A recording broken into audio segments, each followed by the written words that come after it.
Concept king class में आप सभी का स्वागत करते हैं। आज हम लोग कुछ क्वेश्चन देखेंगे। इंक्रीजिंग एसिडिक ऑर्डर यानी एसिडिक ऑर्डर पर हम लोग क्वेश्चन देखेंगे। कार्बोक्सिलिक एसिड का ये केमिकल प्रॉपर्टी चल रहा है जो काफी इंपॉर्टेंट है, chemical properties of carboxylic acid. तो पिछले क्लास में आपको हम अरेंजमेंट का ऑर्डर बताए हुए थे कि फिनाइल ग्रुप है C6H5, ये सबसे कम ऑर्डर में रहेगा। इसके बाद आयोडीन है, इसके बाद ब्रोमीन है, इसके बाद क्लोरीन है, इसके बाद क्लोरीन है, इसके बाद साइनाइड है CN, इसके बाद NO2 है और इसमें के बाद CF3 है, CF3। तो ये एसिडिक ऑर्डर को क्या करता है, रिप्रेजेंट करता है। यानी CF3 फ्लोरीन जहां पर लगा हुआ रहेगा वो एसिडिक ऑर्डर उतना ही अधिक होगा। तो इसी तरह से हम लोग क्वेश्चन जो है सो अरेंज करके यहाँ पर देखते हैं। यहाँ देखिए लिखा हुआ है CF3COH, फिर यहाँ है CCl3COH, फिर यहाँ CHCl2COH,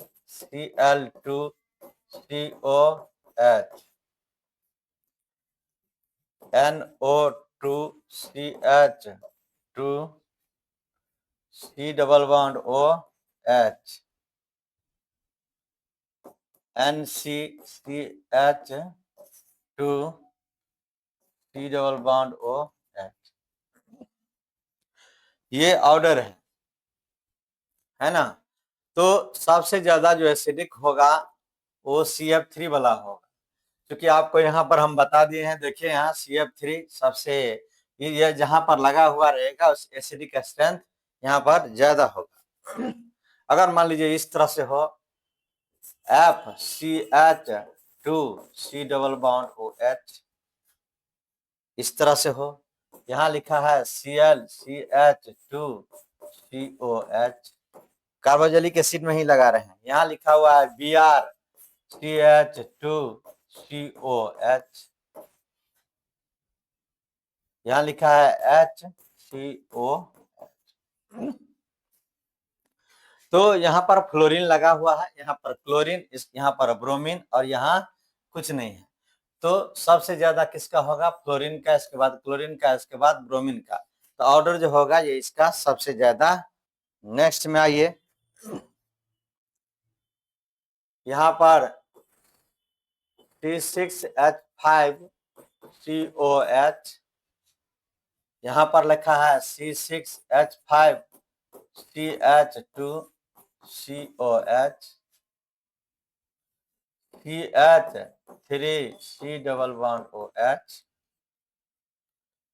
CH3CH2C double bond H,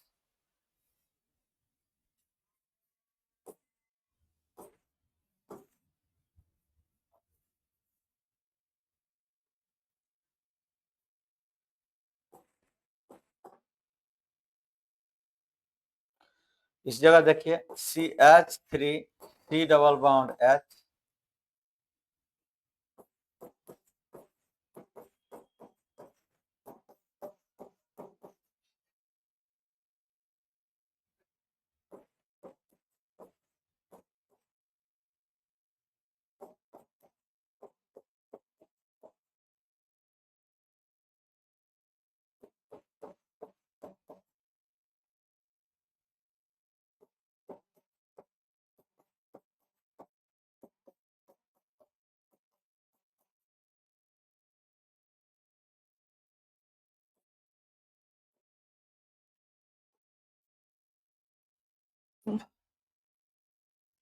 ये जो है एसिडिक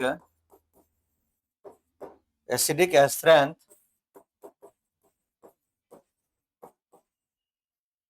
डिक्रीजेज, यानी कि लेफ्ट से राइट की तरफ जाते हैं तो एसिडिक स्ट्रेंथ क्या होता है, घटता है। बहुत सारा क्वेश्चन इस पर आ सकता है, इसको देखा जाए।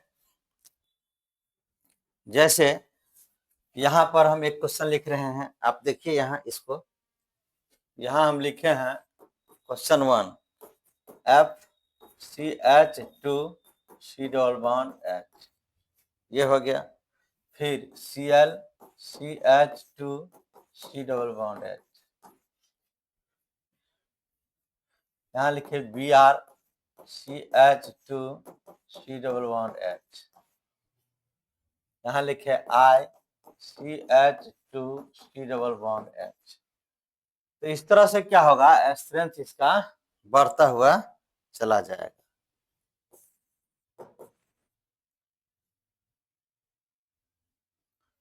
Cl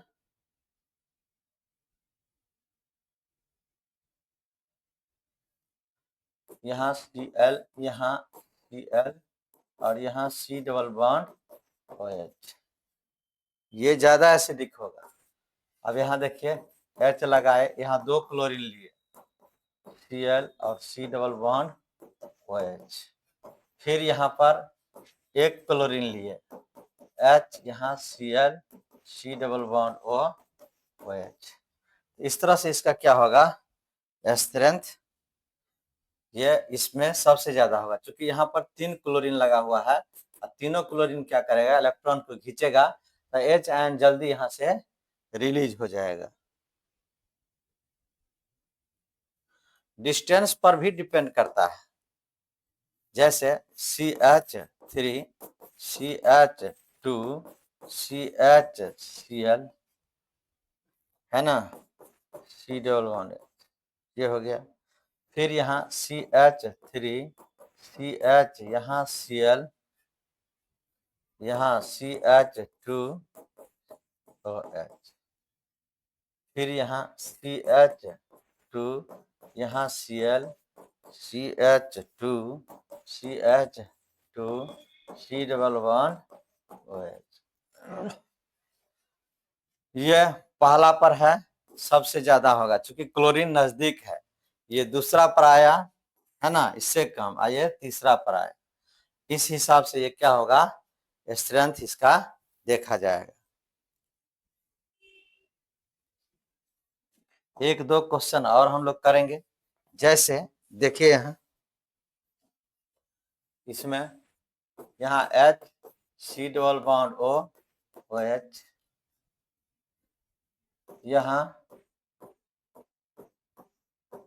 C⋯OH और CH3 C⋯OH। तो ये सबसे ज्यादा, इसके बाद ये, इसके बाद ये है।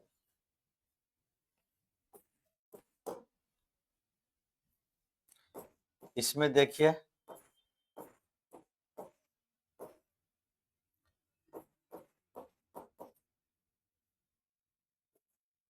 यहाँ OCH3,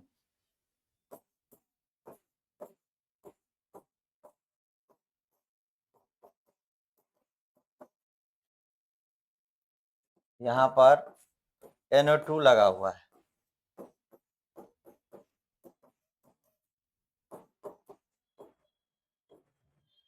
और सबका pKa वैल्यू दिया हुआ है। इसका pKa वैल्यू जो है ये 4.46 है, और इसका वैल्यू है 4.19, और इसका वैल्यू है 3.41, है ना। तो lower the pKa value higher is the acidic strength, यानी pKa वैल्यू का कम होगा मान, एसिडिक स्ट्रेंथ क्या होगा, ज्यादा होगा। इसका कितना है 3.41, तो ये कम हुआ, और यहाँ पर है 4.46, तो ये क्या हो गया, ज्यादा हुआ। तो pKa वैल्यू का वैल्यू अगर कम रहता है, pKa का मान अगर कम रहेगा, तो यहाँ पर एसिडिक स्ट्रेंथ क्या होगा, ज्यादा होगा। और यहाँ पर NO2 क्या करता है, इलेक्ट्रॉन को अपने तरफ खींचता है, तो इलेक्ट्रॉन को इसको अभाव होगा, तो H आयन क्या होगा, जल्दी रिलीज हो जाएगा।